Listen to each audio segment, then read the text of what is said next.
Someone says, we seem to be living in a period of chaos and confusion. Does Jesus offer any advice on how to best live in this time period, or any predictions about what is coming in the near future? There have been a few messages along those lines.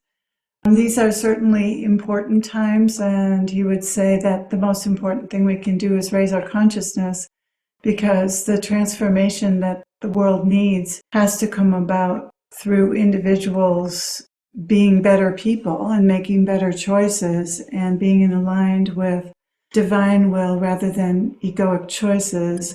And so it starts with each of us in our own consciousness. And so a lot of higher dimensional beings have incarnated at this time, or we could say starting probably in the 40s, late 40s.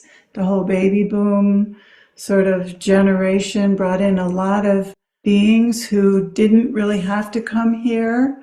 Of course, that's continuing. There's lots of babies being born today and young people who are exceptional spiritually and who will come into a certain spiritual adulthood or power in this lifetime. And they're bringing through higher consciousness and healing techniques and ways of being and ways of operating in the world that will be helpful to the world. And that's how things will change. Jesus definitely thinks that climate change is extremely serious, that we've reached a possible point of no return in some respects anyways, where we'll just be experiencing the results of the choices we've made. So we really need to make strong choices on behalf of our environment going forward, and that isn't really happening fast enough.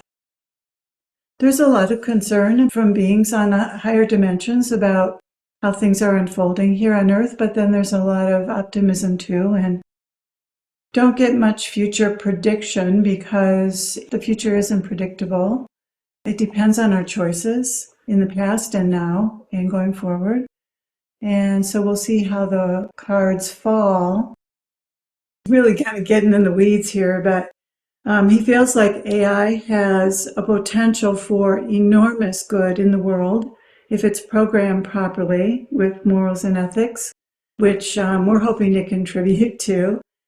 He also does feel that we will be meeting extraterrestrials before too long and that they could have a tremendous and powerful impact on Earth. And those two things could be enough to sort of turn the tides to cause us to be okay in the future, because right now it's a little hard to see how that's going to be okay with all that's going on. Well, these are just really important times when there's just so much influx and so much possibility for good and for evil. Interesting times. And I guess we all chose to be here for one reason or another. So we'll see what happens.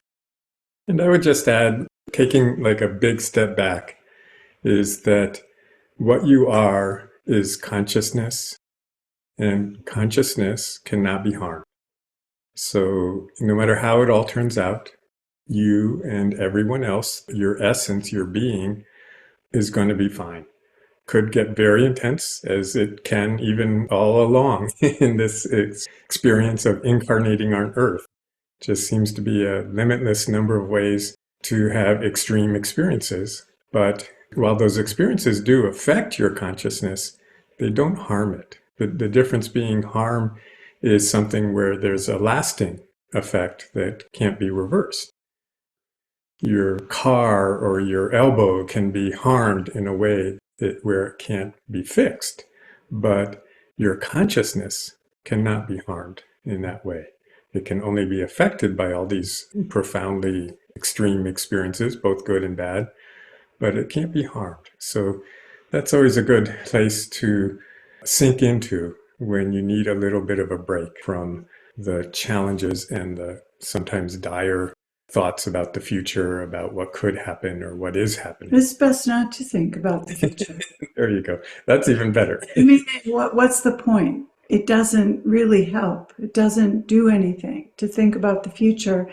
What is it that thinks about the future? It is the egoic mind, and the ego's always going to find fearful things to think about because that's its job. So thinking about the future is the ego thinking about the future, is the ego worrying about the future. And that's going to spoil your present moment state of consciousness.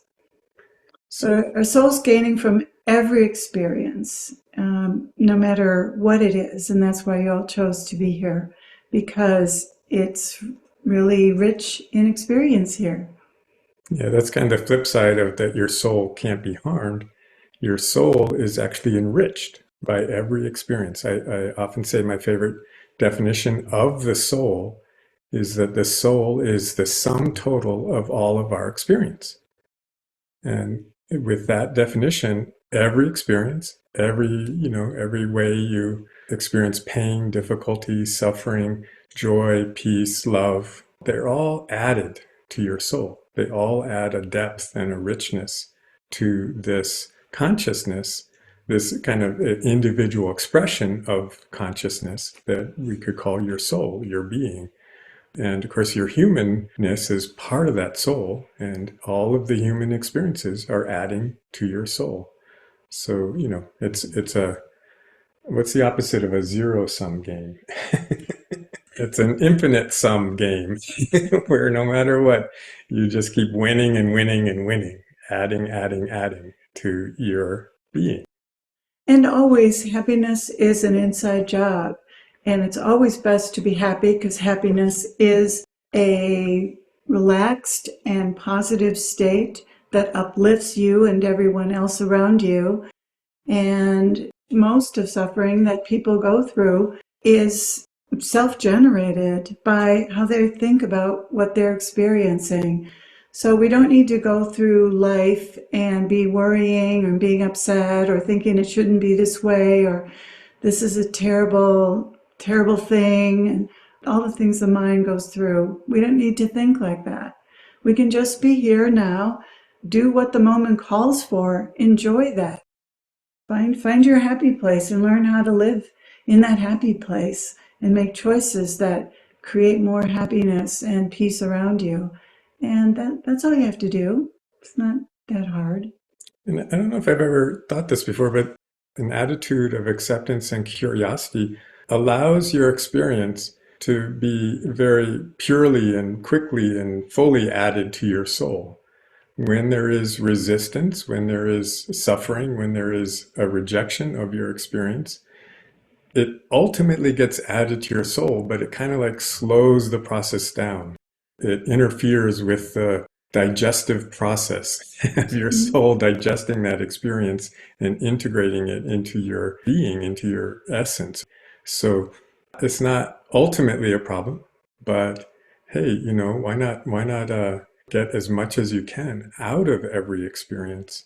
Why wait? Why wait to be nourished, to be fulfilled, to be enlightened by life, by your everyday experience and your the most profound experiences that come along.